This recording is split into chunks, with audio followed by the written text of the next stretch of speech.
மனத்தின் ஆழத்தில் யாரோ பேசுகிறான். கண்ணீர் வராத வேதனை உண்டு, சொல்ல முடியாத சுமைகள் உண்டு. வாழ்க்கை கேள்வி கேட்டாலும் மரணம் பதில் சொல்லாதே. உள்ளே இருக்கும் சுவாசம் உண்மையை சொல்லிவிடுமே.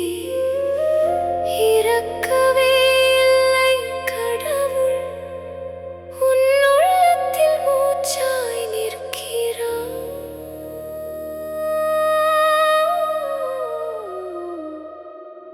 நீ அமைதியை உணர்ந்தால் அந்த உண்மை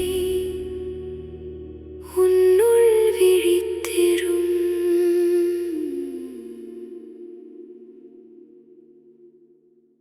ஒரு அதிநவீன அறிவியல் லேப்ல உட்காந்துக்கிட்டு குவாண்டம் சமன்பாடுகளை பயன்படுத்தினா எப்படி இருக்கும்னு நீங்க எப்போது கற்பனை செஞ்சு பார்த்திருக்கீங்களா? ஆமா, அது கேட்கறதுக்கு ரொம்ப சுவாரஸ்யமா இருக்குல்ல. அதாவது பல நூற்றாண்டுகளா நம்ம என்ன நினைச்சிட்டு இருக்கோம்னா அறிவியலும் ஆன்மீகமும் சம்பந்தமே இல்லாத நேரெதிர் துருவங்கள் அப்படின்னு தான். கரெக்ட். ரெண்டும் சேரவே சேராதுன்னு தான் ஒரு பொதுவான கருத்து இருக்கு. கண்டிப்பா. ஆனா இப்போ அமித் கோஸ்வாமி எழுதின காட் இஸ் நாட் டெட், அதாவது கடவுள் இறக்கவில்லை அப்படிங்கிற புத்தகத்தோட தரவுகளை படிக்கும்போது அந்த நம்பிக்கையே முழுசா உடைஞ்சிடுது. பாத்தீங்கன்னா இந்த தரவுகள் ஒரு புது உலகத்தையும் நம்ம கண் முன்னாடி திறக்குது. ஒரு புது உலகம்னு சொல்றீங்க. அப்போ சயின்ஸே கடவுள் இருக்காருன்னு சொல்ல வருதா இப்போ? அதுதான் இதுல ரொம்ப ஆச்சரியமான விஷயமே. பல வருஷமா விஞ்ஞானிகள் எதை இல்லைன்னு வாதிட்டாங்களோ இப்போ அதே அறிவியலோட உச்சகட்டமான குவாண்டம் இயற்பியலும் மனித நனவு நிலை, அதாவது கான்ஷியஸ்னஸ்னு சொல்றோமே, அதுவும் சேர்ந்து கடவுள் இருக்கிறதுக்கான மிக ஆழமான ஆதாரங்களை முன்வைக்குது. ஓ, இது ரொம்ப பெரிய ஸ்டேட்மெண்ட் ஆச்சே. இத நம்ம புரிஞ்சுக்கணும்னா எங்கிருந்து ஆரம்பிக்கிறது? இத புரிஞ்சிக்க என்ன சொல்றது, நம்ம பழகி போன சில பழைய அறிவியல் கோட்பாடுகளை கொஞ்சம் ஓரமா வைக்க வேண்டியிருக்கு. பழைய அறிவியல் கோட்பாடுகள்னு நீங்க சொல்லும்போது இந்த மெட்டீரியலிசம்னு சொல்லுவாங்களே, பொருள் முதல்வாதம், அத குறிப்பிடுறீங்கன்னு நினைக்கிறேன். எக்ஸாக்ட்லி. இப்போ கல்லீரல் எப்படி பித்த நீரை சுரக்குதோ அதே போல மூளைதான் மனித உணர்வுகளை சுரக்குதுன்னு அவங்க சொல்றாங்களே. ஆமா, அவங்க அப்படிதான் சொல்றாங்க. இதுபடி பார்த்தா இப்போ எனக்குள்ள தோன்ற அன்பு, கோபம், தேடல், இது எல்லாமே வெறும் ரசாயன மாற்றங்கள் மட்டும்தானா? அதுக்கு வேற எந்த அர்த்தமும் இல்லையா? அதுதான் பாத்தீங்கன்னா பொருள் முதல்வாதத்தோட மிகப்பெரிய சிக்கலே. மனிதர்களாகிய நம்மள அது வெறும் ரசாயன இயந்திரங்கள்னு ரொம்ப சுருக்கிடுது. அது கேக்குறதுக்கே கொஞ்சம் கஷ்டமா தான் இருக்கு. கண்டிப்பா. ஆனா குவாண்டம் இயற்பியல் இந்த ஒட்டுமொத்த பார்வையையே தலைகீழா மாத்துது. குவாண்டம் தளத்துல விஞ்ஞானிகள் மேலிருந்து கீழான காரணம், அதாவது டவுன்வர்ட் காசேஷன் செயல்படுறத நிரூபிச்சிருக்காங்க. இது அப்வர்ட் காசேஷனுக்கு நேர் எதிரா இருக்குமா? ஆமா. குவாண்டம் இயற்பியலின்படி பாத்தீங்கன்னா ஒரு பொருளை நீங்க பாக்குற வரைக்கும், கவனிக்கிற வரைக்கும் அது ஒரு குறிப்பிட்ட இடத்துல திடப்பொருளா இருக்கிறதில்ல. அது வெறும் சாத்தியக்கூறுகளின் அலைகளாகவே, அதாவது வேவ்ஸ் ஆஃப் பாசிபிலிட்டின்னு சொல்லுவாங்க, அப்படிதான் மிதந்துகிட்டு இருக்கு. பார்ப்பவர், அதாவது ஒரு அப்சர்வர் அதை கவனிக்கிறப்ப மட்டும்தான் அந்த சாத்தியக்கூறுகள் உடைஞ்சு அது நிஜமாகுது. எனக்கு இது கொஞ்சம் குழப்பமா இருக்கு. இப்போ என் வீட்டு வாசல்ல என் கார் நிக்குது. நான் என் காரை பார்க்காத வரைக்கும் அது வெறும் அலைகளா தான் இருக்குமா? நான் பார்த்த உடனே தான் அது காரா ஒரு திடப்பொருளா மாறுமா? இது நடைமுறைக்கு கொஞ்சம் ஒத்து வராத மாதிரி தோணுதே. ஆமா, நிறைய பேர் இந்த இடத்துல தான் தடுமாறுறாங்க. அதாவது நீங்க சாதாரண மனிதரா உங்களோட தனிப்பட்ட ஈகோ நிலையிலிருந்து அந்த காரை உருவாக்கல. நீங்கங்கிற தனி மனித ஈகோ அந்த தேர்வை சேருதில்ல. ஓ, அப்ப வேற யாரு செய்றா? அனைத்திற்கும் அடிப்படையான இந்த ஒட்டுமொத்த பிரபஞ்சத்தையுமே இணைக்கின்ற ஒரு பிரபஞ்ச நனவு நிலை, அத காஸ்மிக் கான்ஷியஸ்னஸ் சொல்லலாம். அது எங்கும் செயல்பட்டுக்கிட்டே இருக்கு. Cosmic consciousness. ஆமா, அந்த நனவு நிலையை தான் பல ஆயிரம் வருஷங்களா நம்ம தத்துவ ஞானிகள் கடவுள்னு கூப்பிட்டு வராங்க. அந்த மாபெரும் நனவு நிலை தான் முடிவற்ற சாத்தியக்கூறுகளிலிருந்து ஒரு குறிப்பிட்ட நிஜத்தை தேர்ந்தெடுக்குது. ஓஹோ. அந்த தேர்வு தான் பௌதிக உலகத்துல நமக்கு ஒரு பொருளா மாறுது. அப்படி என்றால் இந்த மாபெரும் நனவு நிலை எங்கேயோ இருந்து எல்லாவற்றையும் இயக்குதுன்னு சொல்றீங்க. ஆனா இது கேக்குறதுக்கு ஏதோ ஒரு ஆன்மீக நம்பிக்கை மாதிரி தானே தோணுது. நிறைய பேருக்கு அப்படிதான் தோணும். இந்த பிரபஞ்ச சக்தி செயல்படுறதுக்கான அறிவியல் அடையாளங்கள், லேப்ல நிரூபிக்கப்பட்ட தரவுகள்னு ஏதாவது உண்மையாவே இருக்கா? வெறும் தத்துவங்களை தாண்டி இதுக்கு சயின்டிஃபிக் ப்ரூஃப் இருக்கா? ரொம்ப நல்ல கேள்வி. இதத்தான் அமித் கோஸ்வாமி தெய்வீகத்தின் குவாண்டம் அடையாளங்கள்னு வரையறுக்கிறார். இங்கிலீஷ்ல quantum signatures of the divine சொல்வாங்க. அப்போ இதுக்கு ஆதாரங்கள் இருக்குங்கிறீங்க? கண்டிப்பா. இதுல முக்கியமான 3 அடையாளங்கள் இருக்கு. முதலாவது பாத்தீங்கன்னா இடஞ்சாராது தன்மை, அதாவது நான் லொக்காலிட்டின்னு சொல்வாங்க. நான் லொக்காலிட்டினா என்ன? அதாவது எந்த ஒரு சிக்னலும் இல்லாம, ஆற்றல் பரிமாற்றமும் இல்லாம 2 விஷயங்கள் வினாடி பொழுதுல ஒண்ணுக்கொண்டு தொடர்பு கொள்றதுதான். கேரன்பெர்க் அப்படிங்கிற ஒரு நரம்பியல் நிபுணர் மனித மூளைகளை வச்சே இதை நிரூபிச்சார். மனித மூளைகளை வச்சா எப்படி பண்ணாரு? 2 பேரை ஒண்ணா உட்காந்து தியானம் செய்ய வச்சுட்டு அப்புறம் அவங்கள தனித்தனி அறைகள்ல அடைச்சிட்டாரு. அந்த அறைகள் எப்படின்னா மின்காந்த அலைகள் கூட உள்ள போக முடியாத அளவுக்கு பாதுகாப்பானது. சரி. இப்போ ஒருத்தரோட மூளைக்கு மட்டும் வெளிச்சத்தை காட்டி தூண்டினாரு. ஆச்சரியப்படுற விதமா வெளிச்சத்தையே பார்க்காத அந்த 2வது நபரோட மூளையும் அதே வினாடியில அதே மாற்றத்தை வெளிப்படுத்துச்சு. நிஜமாவா? இது கேட்கவே ரொம்ப பிரமிப்பா இருக்கு. ஆமா, மனிதர்கள் எல்லாரும் உள்ளூர ஒரே நனவு நிலையில இணைக்கப்பட்டிருக்கோம் அப்படிங்கிறது இது தெளிவா காட்டுது. இத ஒரு பெரிய கண்ணோட்டத்துல இணைச்சு பார்த்தா ஒரே நெட்வொர்க்ல இணைச்சுக்கப்பட்ட கம்ப்யூட்டர்கள் மாதிரி இருக்கு. இல்லனா இந்த இரட்டையர்களுக்கு நடுவுல நடக்கிற டெலிபதி மாதிரி இருக்குல்ல? எக்ஸாக்ட்லி அதேதான். நான் நினைக்கிற விஷயம், உலகத்தோட இன்னொரு மூலையில இருக்கிற ஒருத்தரை எந்த சிக்னலும் இல்லாம போய் சேருதுன்னா அப்போ நம்ம தனித்தனி மனிதர்கள் இல்லைன்னு சொல்லலாமா? அதுதான் இதுல இருக்கிற மிகப்பெரிய உண்மையே. நம்ம தனித்தனி மனிதர்கள் அப்படிங்கிற மாயை இங்க உடைஞ்சிடுது. நீயும் நானும் ஒண்ணு அப்படிங்கிற ஆன்மீக தத்துவம் குவாண்டம் இயற்பியல்ல இப்போ நிஜமாகுது. ரொம்ப ஆழமான விஷயம் இது. இப்படி நம்ம எல்லாரும் ஆழமான ஒரு தளத்துல இணைக்கப்பட்டிருக்கிறதால தான் சில சமயங்கள்ல எந்த ஒரு முன் அனுபவமும் இல்லாம நமக்குள்ள ஒரு புதிய படைப்பாற்றல் வெடிக்குது. ஓ, இதான் 2வது அடையாளமா? ஆமா, இதுவே தெய்வீகத்தின் 2வது அடையாளம். இத தொடர்ச்சியற்ற தன்மை அல்லது டிஸ்கண்டினியூட்டின்னு சொல்லுவாங்க. எந்த முன் அனுபவமும் இல்லாம படைப்பாற்றல் வர்றதா? அதாவது பல நாளா மண்டைய உடைச்சிட்டு இருக்கிற ஒரு பிரச்சனைக்கு சம்பந்தமே இல்லாம குளிக்கும் போதோ இல்ல தூங்கி எழும்பும் போதோ திடீர்னு ஒரு தீர்வு கிடைக்குமே, அது சொல்றீங்களா? துல்லியமா அதேதான். அந்த தீர்வு உங்க மூளையோட படிப்படியான மெக்கானிக்கலான சிந்தனையிலிருந்து வர்றதில்ல. அது குவாண்டம் தளத்திலிருந்து வர்ற ஒரு பாய்ச்சல். இத குவாண்டம் லீப்ஸ்ன்னு சொல்லுவாங்க. குவாண்டம் லீப்ஸ் கேட்கவே சுவாரஸ்யமா இருக்கு. இது எப்படி சாத்தியமாகுது அப்படிங்கறத 3வது அடையாளமான சிக்கலான படிநிலை, அதாவது டேங்கிள்ட் ஹைரார்கி விளக்குது. இது கேட்கறதுக்கு ஏதோ ஒரு தத்துவ புதிர் மாதிரி இருக்கே. இது சுலபமா புரிஞ்சுக்க எம்.சி. எஷர் அப்படிங்கிறவரோட புகழ்பெற்ற ஓவியத்தை நினைச்சு பாருங்க. ஒரு கை இன்னொரு கைய பென்சிலால வரைஞ்சுகிட்டு இருக்கும். ஆமா, அந்த ஓவியம் நான் பார்த்திருக்கேன். அதே நேரம் அந்த 2வது கை முதல் கைய வரைஞ்சுகிட்டு இருக்கும். எது எதை உருவாக்குதுன்னு நம்மளால சொல்லவே முடியாது. மூளைக்கும் நனவு நிலைக்கும் உள்ள தொடர்பும் இதுதான். ஓ, அப்படியா? அது எப்படின்னு கொஞ்சம் விளக்க முடியுமா? நனவு நிலை தான் குவாண்டம் அலைகளை உடைச்சு மூளையை உருவாக்குது. ஆனா அதே மூளை இல்லாம நனவு நிலையால இந்த பௌதிக உலக உணர முடியாது. வாவ், ரெண்டும் ஒண்ணு சார்ந்து இருக்கு. ஆமா, ஒன்னையொன்னு சார்ந்திருக்கிற அந்த சிக்கலான சுழற்சிய ஒட்டுமொத்த பிரபஞ்சத்தையுமே இயக்குற ஒரு பரம்பொருளால மட்டுமே சாத்தியப்படுத்த முடியும். இந்த கைகள் வரைகிற ஓவியம் ஒரு மிகச்சிறந்த விளக்கம். மூளைக்கும் நனவு நிலைக்கும் உள்ள தொடர்பு இப்போ நல்லா புரியுது. ஆனா எனக்கு ஒரு சந்தேகம். சொல்லுங்க. இது மனித எண்ணங்களுக்கு மட்டுமே பொருந்துமா? இந்த ஒட்டுமொத்த உயிரினங்களோட தோற்றமும் பரிணாம வளர்ச்சியும் கூட இந்த நனவு நிலையால தான் இயக்கப்படுதா? கண்டிப்பா. டார்வினோட பரிணாம கொள்கை தானே எல்லாவற்றையும் விளக்குதுன்னு நம்ம படிச்சிருக்கோம். ஒரு உயிரினம் கொஞ்சம் கொஞ்சமா மாறி வேறு உயிரினமா மாறும் அப்படிங்கிறது தானே டார்வினோட வாதம். ஆமா, டார்வினோட கொள்கை ஒரு குறிப்பிட்ட எல்லை வரைக்கும் மட்டும்தான் உண்மை. நீங்கள் தொல்லுயிர் எச்சங்கள், அதாவது ஃபாசில்ஸ ஆராயும் போது அதுல பல பெரிய இடைவெளிகள் இருக்கிறத விஞ்ஞானிகள் பார்க்கறாங்க. அத ஃபாசில் கேப்ஸ்னு சொல்வாங்க. ஃபாசில் கேப்ஸ்னா தொடர்ச்சியா வளர்ச்சி இல்லையா? இல்ல, ஒரு உயிரினத்துக்கும் அடுத்த உயிரினத்துக்கும் இடையில ஒரு தொடர்ச்சியான வளர்ச்சி இல்ல. உயிரினங்கள் திடீர்னு குவாண்டம் பாய்ச்சல்கள் மூலமா தான் தோன்றி பரிணாமம் அடைஞ்சிருக்கு. ஜான் சியல் மற்றும் ராஜர் பென்ரோஸ் மாதிரியான அறிஞர்கள் இத வேற கோணத்துல நிரூபிச்சிருக்காங்க. கணிப்பொறிகளால குறியீடுகளை, அதாவது சிம்பிள்ஸ மட்டுமே புரிஞ்சுக்க முடியும்.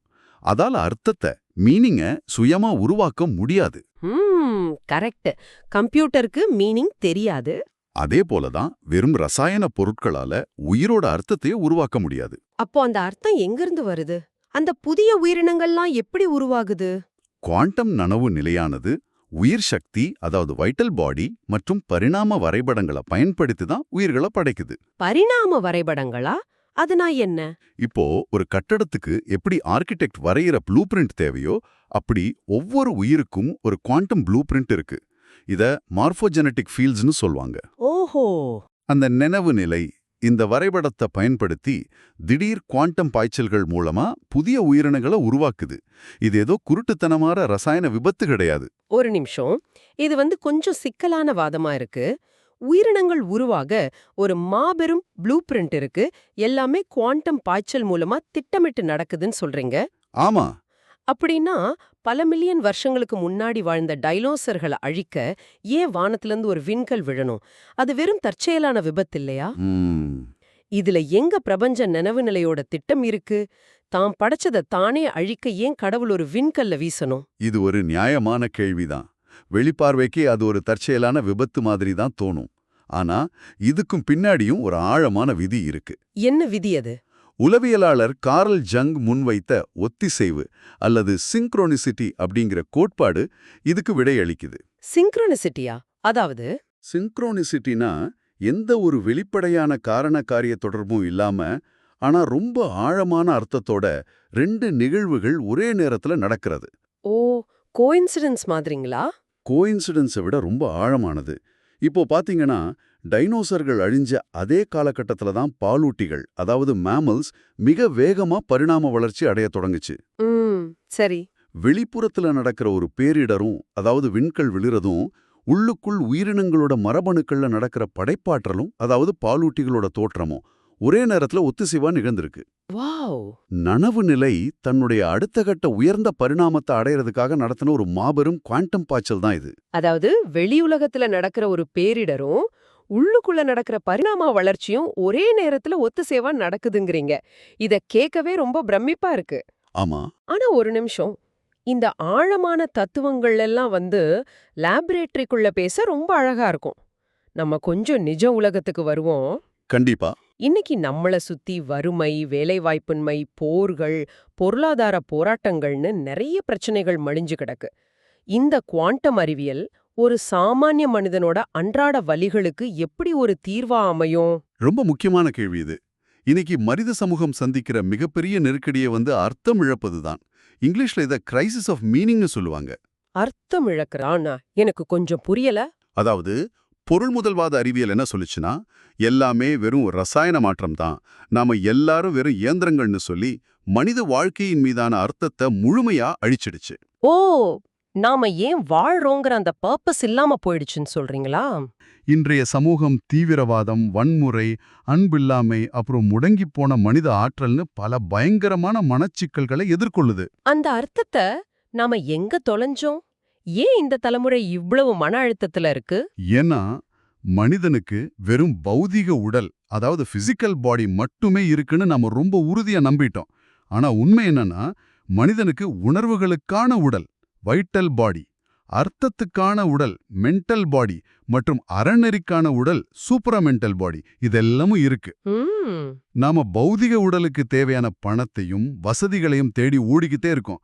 ஆனா நம்ம உணர்வுக்கும் அறநெறிக்கும் தேவையான உணவை நம்ம கொடுக்கறதே இல்ல. கரெக்ட் தான். இந்த மத்த உடல்களை பொருள் முதல்வாதம் புறக்கணிக்கிறதால தான் மனிதனுக்குள்ள ஒரு மிகப்பெரிய வெறுமை உருவாகி ஒட்டுமொத்த சமூக கட்டமைப்பை சீர்குழையுது.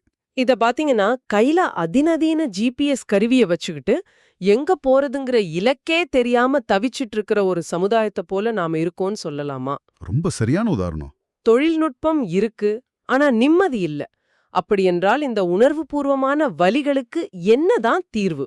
அறநெறிகளும் சரி, எந்த எதிர்பார்ப்பும் இல்லாம பிறருக்கு உதவுற அல்ட்ரூயிசமும் சரி, இதெல்லாம் வெறும் சமூக கட்டமைப்புகள் கிடையாது அப்படிங்கறத இந்த குவாண்டம் அறிவியல் நமக்கு புரிய வைக்குது. ஓ, அது வெறும் சோஷியல் ரூல்ஸ் இல்லையா? இல்ல. இப்போ ஒரு மனிதன் ரோட்ல அடிபட்டு கிடக்கும்போது எந்த ஒரு உறவும் இல்லாத நீங்க ஓடி போய் உதவுறீங்க. அது உங்களோட சுயநலமான மரபணுக்கள்ல இருந்து வரல, அது பிரபஞ்ச நனவுநிலையோட அடிப்படை விதிகள்ல இருந்து வருது. வாவ். நாம எல்லாரும் ஒருவரோடு ஒருவர் குவாண்டம் தளத்துல அந்த அறநெறி உடல்ல இணைக்கப்பட்டிருக்கோம். நீங்க இன்னொருத்தரை காயப்படுத்தினா அது உங்களை நீங்களே காயப்படுத்துறதுக்கு சமம். இந்த அறிவியல் உண்மைய ஒரு மனிதன் முழுசா உணரும்போது சமூகத்தை பீடிச்சிருக்கிற தனிமை உணர்வும் வன்முறையும் தானாவே மறைஞ்சிடும். அங்க போர்களுக்கும் சுரண்டல்களுக்கும் எந்த இடமும் இருக்காது.